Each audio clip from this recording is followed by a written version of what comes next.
लेकिन मैं आप लोगों से पूछना चाहता हूं, उत्तर दो मुझे, कि संसार में ईश्वर की वाणी क्या है? बोलो। देखो कैसे डरे डरे बोल रहे हैं। हाँ, अरे ढंग से बात देखो, ये तो आवाज लगी कोई महाराणा सांगा बैठा है यार। ईश्वर की वाणी है वेद। क्या है माताओं? नारी सम्मेलन है, इन्हें बोलने दो। बताओ क्या है ईश्वर की वाणी? क्या है? वेद है। क्या है ईश्वर की वाणी? अब सुनो ध्यान से, ईश्वर की वाणी वेद है।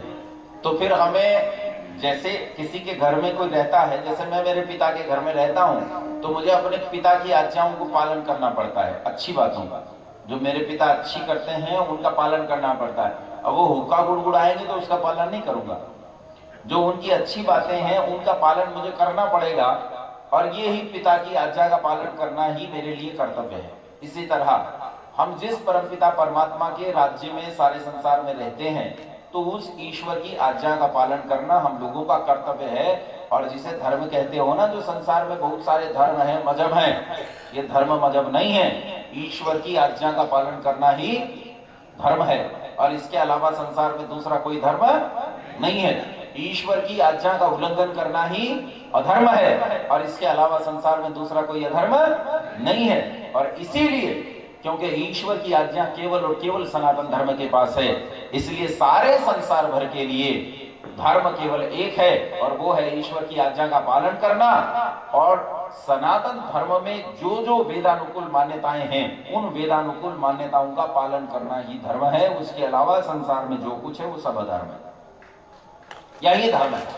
इसके अलावा धर्म तो है ही नहीं। इस सनातन वैदिक धर्म में, इस सनातन आर्य धर्म में, इस सनातन वेद धर्म में, इस सनातन हिंदू धर्म में बहुत सारे धड़े हो सकते हैं, बहुत सारे खंड, उपखंड, प्रखंड हो सकते हैं। ये बहुत जगह बटा हुआ है, लोगों ने संगठन बना रखे हैं। लेकिन मैं जब देखता हूं तो इस सारे वैदिक धर्म को एक सारा देखता हूं। मैं इनमें भेद करके नहीं देखता। मैं ये नहीं मानता हूं ये मेरा है और ये पराया है। मैं इन सबको एक मानता हूं, और इन सबको एक मानकर ये प्रयास करता हूं कि हम सब लोग एक सम्मिलित रूप में प्रयास करें, जिससे हमारा सम्मिलित उत्थान हो। क्योंकि जिससे मैंने पढ़ा है, जो मेरा गुरु है, वो कहता है कि संसार की उन्नति में ही अपनी उन्नति समझनी चाहिए। अपनी उन्नति अकेले करता रहूं तो मेरी उन्नति कभी होने वाली नहीं है। मेरी उन्नति तब होगी जबकि संसार की उन्नति हो। इसका अर्थ है हमें वेद की आज्ञाओं में चलना चाहिए। मीठे स्वर में उत्तर दो, हाँ के ना। चलना चाहिए कि नहीं? चलना चाहिए। हमें वेद की आज्ञाओं में चलना चाहिए। अच्छा, कैसे चलोगे? जब वेद को पढ़ोगे तभी तो चलोगे। वेद को पढ़ा ही नहीं तो तुम्हें क्या पता वेद में क्या लिखा है? और जब तुम्हें पता ही नहीं है तो नहीं जाना, तो वेद की आज्ञाएं टूटेंगी तो तुम्हें भारी कष्ट होगा, और वो कष्ट परमात्मा की ओर से होगा, क्योंकि वो दंड मिलेगा। तुमने अधर्म किया है, उसका दंड तुम्हें मिलेगा। तो वेद की आज्ञाओं को कैसे जाने? तो बंधुओं, वेद पढ़ना पड़ेगा। अब वेद कैसे पढ़ोगे? आपकी भाषा क्या है? बोलो। हिंदी। अच्छा, हिंदी है या हिंदी है कि अंगिका है? अंगिका भी है। अरे आपकी भाषा तो भोजपुरी है, मज्जिनी है, मैथिली है, अंगिका है, हरियाणवी है, पंजाबी है, तमिल है, तेलुगु है, मलयालम है, अंग्रेजी है। आपकी भाषा अब कहां बची? संस्कृत। और वेद किस भाषा में? बोलो। संस्कृत। किस भाषा में? वेद किस भाषा में है? जिसे तुम संस्कृत कहते हो, वो तो महाभारत के भी 200 साल बाद पैदा हुई। महाभारत के 200-250 साल के बाद ऋषि पाणिनि पैदा हुए। असल में एक ही गुरुकुल में चार छात्र पढ़े, पाणिनि, कात्यायन, यास्क और पतंजलि। इनमें पाणिनि को कहा जाता है कि पाणिनि पढ़ने में उतने कुशल नहीं थे जितने तीनों। बाकी तीनों ब्रिलियंट थे, लेकिन पाणिनि थोड़ा पढ़ने से मन चुरा लिया। तो कहते हैं जब दक्षिणा देने की कथा है, दंत कथा, जब दक्षिणा देने गए तो गुरुजी ने सबसे दक्षिणा ली, लेकिन पाणिनि जी से दक्षिणा लेने से कहा, बेटा तूने आज तक मुझसे कुछ नहीं लिया तो मैं तुझसे क्या लूंगा, रहने दे दक्षिणा। ये बात ऋषि पाणिनि के हृदय में लग गई। वो वहां से उठे और अपने मित्रों को ये कहते हुए कि बड़ा भारी अपमान हो गया है, वहां से चले गए। और फिर उन्होंने लोगों से जाकर पूछा कि क्या संसार में कोई ऐसा व्यक्ति है जो मेरी इस लापरवाही पर अंकुश करके मुझे पढ़ा सके? तो किसी ने कहा एक आचार्य है, लेकिन वो बहुत कठोर है, उनके साथ रह पाना सरल नहीं है, कोई रह नहीं पाता, और उनका नाम है आचार्य महेश्वर। यदि जानना चाहते हो, पढ़ना चाहते हो तो उनके पास चले जाओ। और ऋषि पाणिनि महेश्वर के पास चले गए, उन्हें कहा हड्डियां तोड़ दो लेकिन पढ़ा दो। पढ़ना चाहता हूं, बड़ा अपमान हुआ है, बहुत भारी अपमान हुआ। महेश्वर के पास रहकर उन्होंने पढ़ा, लेकिन इस बार उनकी तपस्या विशेष थी, विलक्षण थी। और कहते हैं उन्होंने महेश्वर के पास रहकर अद्भुत विद्या को जाना। आज से मैं इसे केमिस्ट्री डिपार्टमेंट का हूं। भैया अगर वो केमिस्ट्री है तो तू चोपड़ा होगा, और अगर तू वो केमिस्ट्री है तो तू क्या बन जाएगा। अब यहां कोई व्याकरण नहीं, क्योंकि CHE अगर हम देखें तो CH के बाद फिर से वोवल आ रहा है, जहां CHO वहां भी वोवल है, पर यहां चोपड़ा हो जाता है और वहां केमिस्ट्री हो जाता है। कोई व्याकरण नहीं है ही नहीं, कोई व्याकरण, बस धक्का पेल चल रही। इसी व्याकरण को ऋषि पाणिनि ने अस्तित्व दिया संस्कृत के लिए, पर उससे पहले जो व्याकरण चलता था, जो वेद का चलता था। और आप पढ़ते उस स्कूलों में, इन स्कूलों में ये संस्कृत नहीं पढ़ाई जाती और वेद का व्याकरण तो है ही नहीं। तो बोलो वेद के आधार, वेद को पढ़ना चाहो तो स्कूल के माध्यम से पढ़ लोगे? बोलो नहीं पढ़ सकते। फिर किसी गुरुकुल में जाकर पढ़ लो, पर गुरुकुल कहां है? गुरुकुल तो है ही नहीं। गली गली, घाट घाट, शहर शहर, मोहल्ला मोहल्ला, गांव गांव मदरसे खुले हुए, गुरुकुल तो कहीं नहीं है, गुरुकुल है ही नहीं। तो तब तुम वेद को कहां पढ़ो? पूरे देश में तो क्या पूरी दुनिया में सांगो पांगो वेद को पढ़ाने वाला एक संस्थान एक जगह इकट्ठा नहीं था। घूम घूम के तो पढ़ सकते हो, कुछ यहां पढ़ लिया, कुछ वहां पढ़ लिया, कुछ वहां पढ़ लिया, कुछ वहां पढ़ लिया, लेकिन इकट्ठा वेद को पढ़ा दे ऐसा कोई संस्थान संसार में उपस्थित।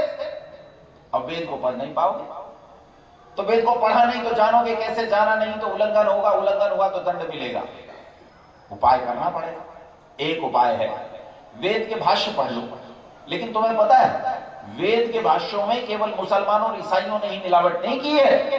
केवल मैक्स मूलर और विलियम्स ही नहीं रहे हैं जिन्होंने वेद के सिद्धांतों में मिलावट की है, हमारे अपने लोग भी रहे हैं जिन्होंने वेद के सिद्धांतों को बिगाड़ा है। बुद्ध कहीं बाहर से नहीं आए। ऐसे न जाने कितने सायण और कितने रावण रहे हैं, ऐसे कितने महीधर रहे हैं जिन्होंने वेद के सिद्धांतों में मिलावट की और आज भी कर रहे हैं, आज भी कर रहे हैं। यदि इनके लिखे भाष्यों को तुमने पढ़ा तो ऐसे नरक में जाओगे जहां से बचने का कोई उपाय नहीं होगा। तब क्या करोगे? कैसे वेद को जानोगे? आओ एक छोटी सी कहानी सुनाता हूं। उम्मीद करता हूं ये कहानी तुम्हें वेद तक जरूर लेकर जाएगी और तुम जान सकोगे कि वेद के सिद्धांत क्या हैं। कैसे जानोगे?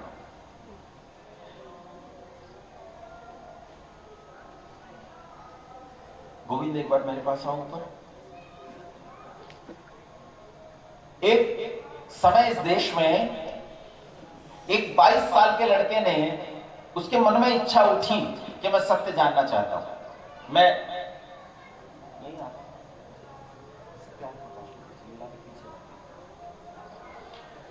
22 साल के लड़के के मन में इच्छा उठी कि मैं सत्य जानना चाहता हूं, मैं सत्य को पाना चाहता हूं।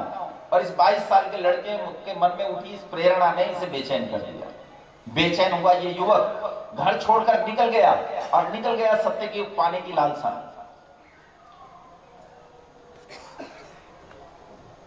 ये नदियों के किनारे हजारों किलोमीटर चलता रहा। ये बड़े मठों में गया, मंदिरों में गया, आश्रमों में गया, गुरुकुलों में गया, उन पढ़े लिखे विद्वानों के पास गया, उन सिद्ध पुरुषों के पास गया, उन धामों में गया जहां इसे सत्य मिलने की उम्मीद थी, लेकिन बहुत ढूंढने पर भी इसे सत्य नहीं मिला। जिन जगहों पर इसे सत्य मिलने की उम्मीद थी वहां सत्य तो क्या मिलता, इसे बहुत निराशा मिली। और इतनी निराशा मिली कि यह लड़का एक भयानक निराशा में डूब गया। नदी के किनारे पैदल चलते चलते इसने हजारों किलोमीटर का सफर तय कर डाला। और जब इसे सत्य नहीं मिला बंधुओं, तो कोई भी व्यक्ति जब प्राणपण से प्रयास करे और उसे उसकी इच्छित वस्तु न मिले तो मन में निराशा हो जाती है कि नहीं? इसके मन में इतनी निराशा घनीभूत हो गई कि इसके मन में आत्महत्या का विचार आ गया। इसने सोचा कि शरीर जो मुझे सत्य जनाने में सहायक नहीं है, मेरे किसी काम का नहीं, मैं इसे खत्म कर डालूंगा। लेकिन ईश्वर की प्रेरणा हुई और इसने सोचा कि चाहे शरीर को मैं गिराना चाहूं, चाहे बचाना चाहूं, तब भी ये शरीर हमेशा रहने वाली वस्तु नहीं है, इसलिए जब तक शरीर है तब तक मैं प्रयास करूंगा। ये फिर उठ खड़ा हुआ। 6.5 फीट से ज्यादा लंबी चौड़ी काया का स्वामी, ये लड़का एक बार उठ खड़ा हुआ और इस बार नए आनंद और उत्साह से भरा हुआ फिर अपनी उसी यात्रा पर निकल पड़ा, सत्य को जानने की अभिलाषा मन में लिए हुए। फिर इसने बहुत सारे द्वार खटखटाए। ये ऊंचे पर्वतों पर गया, जो बर्फ से आच्छादित चोटियां थी उन तक गया कि कोई मिले जो मुझे सत्य जना दे। ये मैदानों में घूमता रहा, ये नदियों के किनारे घूमता रहा। तभी इसे पता चला कि इस देश में एक प्रसिद्ध नगर है जिसका नाम है मथुरा, और मथुरा में कोई अंधा सन्यासी रहता है जो विद्या का सूर्य है। लड़के को ये बात पता चलते ही तुरंत मथुरा की ओर चल पड़ा। एक दिन मथुरा जा पहुंचा और दरवाजा खटखटाया उस अंधे सन्यासी का। दरवाजा खटखटा कर उन्होंने पूछा कि कौन है, किस लिए आया है? तो इसने कहा मैं छात्र हूं और विद्या प्राप्त करने के लिए आया। अंधे गुरु भी पहले ही परिचय में जान गए कि आज द्वार किसी सामान्य हाथ ने नहीं खटखटाया, ये वो हाथ है जो इस संसार की तकदीर लिख सकता है। ये सामान्य छात्र नहीं है जो मेरे द्वार पर आया है, ये विलक्षण है, ये अद्भुत है। और उन्होंने उसे अपना विद्यार्थी स्वीकार किया। कई ऐसी विलक्षण शर्तें, कई ऐसी कठिन शर्तें उसके सामने रख दी जिन शर्तों को सुनकर कोई भी उन शर्तों को मानने के लिए तैयार न होता, लेकिन इसने स्वीकार किया, पढ़ना प्रारंभ किया। और वो विद्या जिसे लोग 36 वर्ष में जान पाते हैं, माफ करना गलती हो गई मुझसे, जिसे लोग 36 जन्मों में जान नहीं सकते, उस विद्या को इस लड़के ने केवल 3 वर्ष में पूरा कर दिया, केवल 3 वर्ष में। क्योंकि जब पढ़ना शुरू किया तब मन में केवल एक इच्छा थी कि मैं सत्य जानूंगा, केवल एक आकांक्षा, मुझे सत्य जानना है। कोई चिंता नहीं भोजन मिलेगा कि नहीं मिलेगा, सोना मिलेगा कि नहीं मिलेगा। गुरुकुल में निवास नहीं मिला था, ये शर्त थी कि गुरुकुल में जगह नहीं दूंगा, तूने लाल कपड़े ले लिए हैं, सन्यासी हो गया है, मैं ब्रह्मचारियों को पढ़ाता हूं इसलिए गुरुकुल में स्थान नहीं दूंगा, भोजन नहीं दूंगा। कई बार भोजन मिला, कई बार नहीं मिला, कई बार भूखे रह जाना पड़ा, कई बार दूध पीकर गुजारा करना पड़ा, कई बार इसे खाने के लिए कुछ भी न मिला, इसने पत्तों से गुजारा किया। कई बार सोने के लिए कोई स्थान मिला, कई बार यूं ही पत्थरों पर सो गया, कई बार रेत पर सो गया। लेकिन इसके मन में जो सत्य को जानने की वो विलक्षण आकांक्षा थी वो नहीं मरी, ये लगा रहा। और उसी के आधार पर इसने उन 3 वर्ष में वो विद्या जान डाली जिस विद्या को लोग 36 वर्षों में नहीं जान पाए। और एक दिन जब इसकी विद्या पूर्ण हुई तो हमारे यहाँ गुरुकुलों में विद्या पूर्ण होने पर गुरु को क्या देते थे? दक्षिणा देते थे। ये भी गुरु दक्षिणा के दिन अपने गुरु को गुरु दक्षिणा देने के लिए पहुंचा। सारे छात्रों के अपने घर परिवार थे, कोई अश्व लाया, कोई स्वर्ण लाया, कोई वसन लाया, कोई धन लाया, कोई फल लाया, कोई कुछ लाया, कोई कुछ लाया। इसके पास तो कुछ नहीं। 15-16 साल पहले घर छोड़ दिया, केवल 6.5 फीट लंबी चौड़ी काया, शरीर पर बंधा हुआ लंगोट और हाथ में एक लाठी, इसके अलावा इसके पास कुछ नहीं था। गुरु को दक्षिणा में क्या दूं, ये सोचकर इसे बहुत चिंता हुई। तभी इसे याद आया मेरे गुरु को लौंग बहुत पसंद है। वो एक व्यापारी के पास गया, हाथ जोड़कर उनसे भिक्षा में 1 मुट्ठी लौंग मांग लिए और 1 मुट्ठी लौंग लेकर उछलता हुआ, प्रसन्न होता हुआ गुरु के द्वार पर जाकर पहुंचा। और अपना नंबर आने पर वो 1 मुट्ठी लौंग इसने गुरु के हाथों पर रख दी। अंधे आदमी की चाहे आंखें ना हो, लेकिन उनकी दूसरी इंद्रियां बड़ी तेज हो जाती। हाथ पर लौंग का स्पर्श पाते ही गुरु समझ गए कि आज सबसे योग्य विद्यार्थी ने केवल 1 मुट्ठी लौंग गुरु दक्षिणा दी है। और गुरु का चेहरा उतर गया, वो उदास हो गए। और उदास गुरु बोले कि बेटा मैं 12 साल की आयु में अपने नेत्र की ज्योति खो चुका। उसके बाद सारी पढ़ाई मैंने अंधे रहते की और मैंने न जाने कितने छात्रों को अंधे रहते ही पढ़ाया, लेकिन मेरे पूरे जीवन में मैंने जितनी तपस्या की, जितना परिश्रम किया है, वो सारा परिश्रम इन 3 वर्ष के बराबर नहीं बैठता जिन 3 वर्ष में मैंने तुझे विद्या से सींचा है। और मेरे इतने परिश्रम का प्रतिफल बस ये 1 मुट्ठी लौंग, यही मेरी गुरु दक्षिणा है। लड़के को बहुत आश्चर्य हुआ, जिस गुरु के जीवन में कोई लालच आज तक नहीं देखा था, आज छोटी दक्षिणा मिलने पर लालच क्यों? किस लिए लालच? वो हिम्मत करके बोला कि गुरुजी मेरे पास तो 1 मुट्ठी लौंग भी नहीं थे। आप तो जानते हैं ना मैं अकिंचन ब्राह्मण हूं, कुछ नहीं है मेरे पास, देना तो आपको बहुत कुछ चाहता हूं, पर पल्ले ही कुछ नहीं है तो आदमी दे भी क्या। मेरे पास कुछ है नहीं इसलिए नहीं दे पा रहा हूं, ये 1 मुट्ठी लौंग भी किसी से मांग कर लाया। अंधे सन्यासी बोले, वे गुरु बोले, वे दंडी स्वामी बोले कि बेटा मुझे वो नहीं चाहिए जो तेरे पास नहीं। मैं केवल और केवल वही चाहता हूं जो तेरे पास है। तेरे पास कुछ नहीं है, लेकिन तेरे पास ये जीवन है, और मुझे गुरु दक्षिणा में तुझसे तेरा जीवन चाहिए। इसी जीवन की आकांक्षा में मैंने 3 साल तक इतना अथक परिश्रम किया और तुझे विद्या से सींचा है। तनिक देख मेरे इस राष्ट्र की ओर। मेरा यह राष्ट्र जो कभी सारे संसार को सुख दिया करता था, सारे संसार के सुख का स्रोत था, आज स्वतंत्रता की बेड़ियों और जंजीरों में जकड़ा हुआ पड़ा है। सारे संसार में इसकी पीड़ा और कर्रा सुनने वाला कोई नहीं। मैंने तुझे विद्या से इसलिए सींचा है ताकि गुरु दक्षिणा में तुझसे तेरा जीवन मांग सको। उठ खड़ा हो और काट डाल राष्ट्र की स्वतंत्रता की बेड़ियों और जंजीरों को। तुझ में सामर्थ्य है कि तू उस राष्ट्र की स्वतंत्रता को काट सके और पुनः स्वतंत्रता को इस देश में स्थापित कर सके। तारीख दृष्टि उठाकर देख, यह राष्ट्र जो कभी सारे संसार को धर्म और वेद की शिक्षा दिया करता था, उस संसार में आज धर्म अपना स्थान खो चुका है, वेद अपनी प्रतिष्ठा खो चुके हैं। मैं चाहता हूं गुरु दक्षिणा के रूप में अपना जीवन मुझे दे और मेरे राष्ट्र में पुनः धर्म को स्थापना दे, पुनः वेद को प्रतिष्ठा दे। मुझे नहीं चाहिए ये एक मुट्ठी लौंग, मुझे नहीं चाहिए ये अन्न, मुझे नहीं चाहिए ये स्वर्ण, मुझे नहीं चाहिए संसार भर का ऐश्वर्य। अरे पुत्र, मैंने तो तुझे विद्या से सींचा ही इसलिए है ताकि मैं अपने राष्ट्र की स्वतंत्रता तुझसे मांग सकूं। यही मेरी गुरु दक्षिणा है। सोचो, आश्चर्य में डूबा लड़का कितने आश्चर्य में डूब गया। उसने सोचा संसार में कैसे सुंदर नेत्र है, लेकिन ये सुंदर नेत्र सुंदर होकर भी जो कुछ नहीं देख सकते, मेरे गुरु के अंधे नेत्र अंधे होकर वो देख सकते हैं। धन्य है मेरे गुरु के अंधे नेत्र, और धिक्कार है इन सुंदर नेत्रों पर जो मेरे राष्ट्र की पीड़ा को नहीं देख सकते। इस लड़के ने अपना जीवन गुरु दक्षिणा के रूप में इस अंधे दंडी स्वामी बिरजानंद सरस्वती के चरणों में रख दिया। और यह लड़का जिसे दुनिया स्वामी दयानंद सरस्वती के नाम से जानती है, माफ करना गलती हो गई मुझसे, जिन्हें लोग ऋषि दयानंद सरस्वती के नाम से जानते हैं, जिन्हें लोग महर्षि दयानंद सरस्वती कहते हैं, यह उठ खड़ा हुआ और लगभग 59 साल की आयु तक यह लड़का जिया।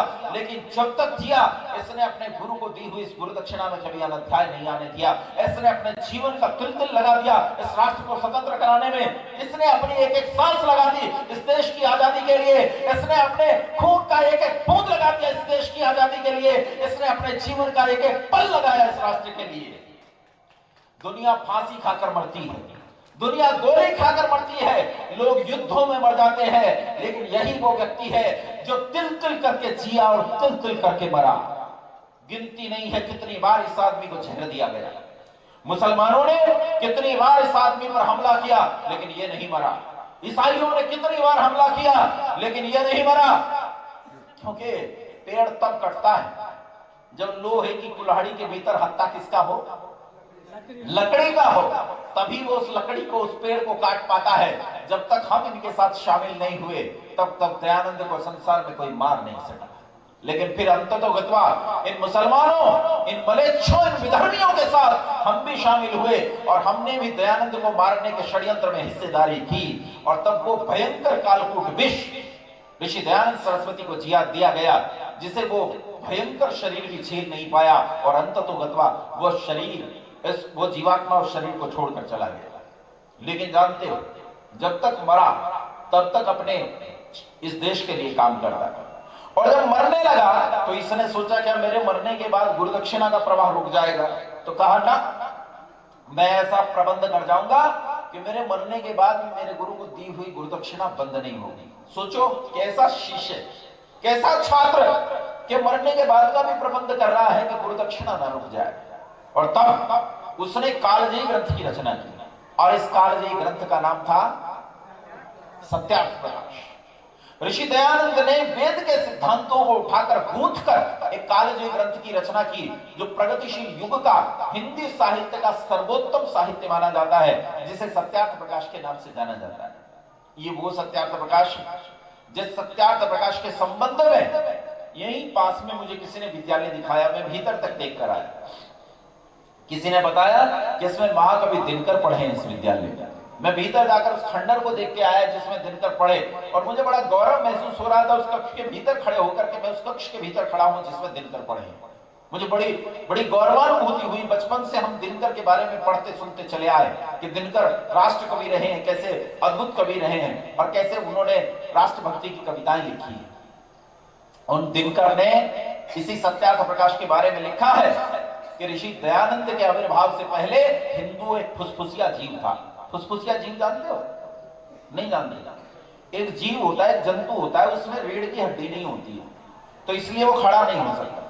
तो कहते हैं हिंदू एक फुसफुसिया जीव था, लेकिन ऋषि दयानंद ही थे जिन्होंने इस फुसफुसिया जीव को हड्डी दी, रीढ़ की हड्डी दी। और उस दिन के बाद ये इस हिंदू की आक्रामक शैली का बीज बन गया। उनकी दयानंद की दी हुई ये शिक्षा बीज बन गई और उस दिन से हिंदू इस देश के लिए लड़ने के लिए तैयार हो गया, तत्पर हो गया। उसे अब अपने ऊपर आक्रमण करने वालों को जवाब देना आ गया। ये महाकवि दिनकर ने लिखा है संस्कृति के 4 अध्याय नाम की एक पुस्तक में, बहुत प्रसिद्ध पुस्तक है संस्कृति के 4 अध्याय, पंडित रामधारी सिंह दिनकर ने। आपने वीर विनायक दामोदर सावरकर का नाम सुना? साहस शब्द सुना है? साहस का अगर व्यक्तिकरण करो तो वो वीर विनायक दामोदर सावरकर के सिवाय कुछ नहीं बनता। वीर विनायक दामोदर सावरकर ने सजाए मौत काला पानी में रहते हुए इनके बारे में लिखा था। जब हिंदू इकट्ठे होकर आए और उन्होंने कहा कि मुसलमान चने की बोरियों में हाथ लगा देते हैं, जो अन्न हम खाते हैं उन बोरियों में हाथ लगा देते हैं और उनके हाथ लगा देने के कारण वह अन्न शुद्ध हो जाता है, अशुद्ध हो जाता है, तब हम उस अशुद्ध अन्न को कैसे खाएं? तब वीर विनायक दामोदर सावरकर ने उन्हें सत्यार्थ प्रकाश दिया और सत्यार्थ प्रकाश देते हुए कहा कि पुत्रों, जब तक संसार में सत्यार्थ प्रकाश मौजूद है, कोई मजहबी अपने मजहब की शेखी नहीं बगाड़ सकता। ये ब्रह्मास्त्र और जाकर काट डालो उन सारे अस्त्रों को जो तुम पर फेंके जाते हैं। सावरकर ने कहा था कि ऋषि दयानंद सरस्वती ने ठंडे पड़े इस देश की रगों में उष्ण रक्त का संचार कर दिया और उस उष्ण रक्त के फलस्वरूप